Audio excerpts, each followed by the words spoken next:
What do you mean when you mean Second Amendment remedies? So, thank you. Second Amendment remedies, anything? We're looking at how can we best benefit from the media. Sharron, will you answer some questions really quickly? Yes, I will. I'm sorry.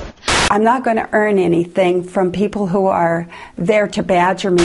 Sharron, can we talk to you about why... Well, I have to get on, but I just want to ask you to get out the vote, okay? Thank you. Why won't you answer what Second Amendment remedies means? We needed to have the press be our friend. Sharron, you don't have any...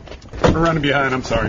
You're not willing to answer what Second Amendment remedies means? We wanted them to ask the questions we want to answer so that they report the news the way we want it to be reported. We tried to ask you that question earlier. We've actually tried with your campaign for days. Joining us now is one of those members of Nevada's media that you just saw there chasing Republican Senate candidate Sharron Engel through parking lots all over the state. Nathan Baca is a news reporter for KLAS TV here in Vegas. Nathan, thank you so much for stopping by. I really appreciate it.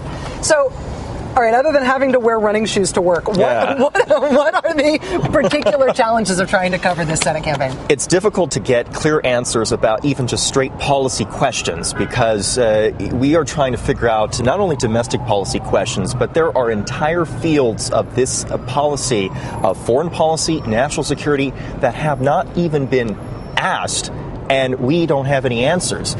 Early voting is going on right now, and we haven't been able to tell any of these voters right here exactly what Sharron Engel's views are about the two wars that we're in, how we're going to be prosecuting these wars, whether or not national security issues, whether or not we need to spend more on the military or less.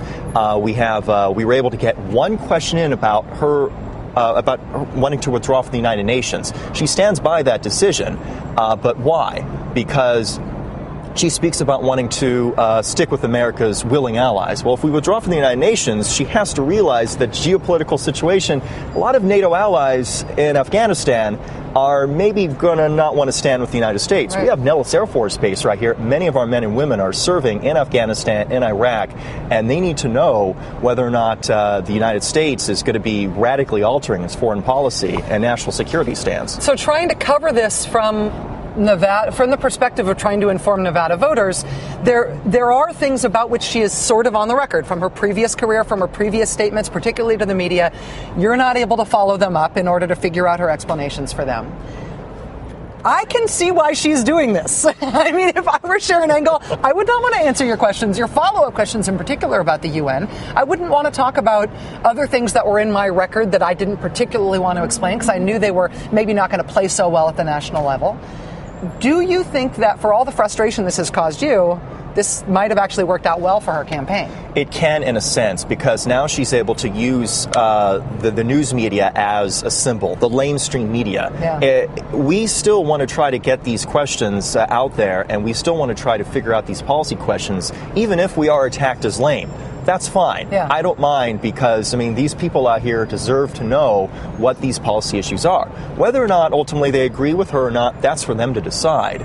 But when it comes down to attacking those who do decide to do the questioning, whether it's myself or my colleagues here in Southern Nevada, that's a whole other issue. But it just comes down to whether or not we're ever going to be able to ask these questions. Yeah. And time's running out. Time is running out. Well, is this, briefly, but is this... Is there any precedent for this in all the time you've spent covering Nevada politics? Has any other politician for a top-tier race like this ever done this? Not that I know of, and I've asked our longtime political reporter Steve Sebelius at 8 News Now, and he says, no, this hasn't really been happening in the past few decades here.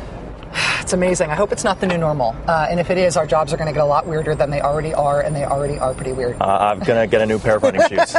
Nathan Baca, news reporter with KLAS TV here in Las Vegas. Thank you for your time. I really appreciate it, Nathan. All right, that does it for us tonight. We will see you again tomorrow night back in New York. If you think I look pretty tonight, boy, am I going to be pretty tomorrow. Meanwhile, there's lots more from our trip to Las Vegas, a lot more actually, on our blog, maddowblog.msnbc.com.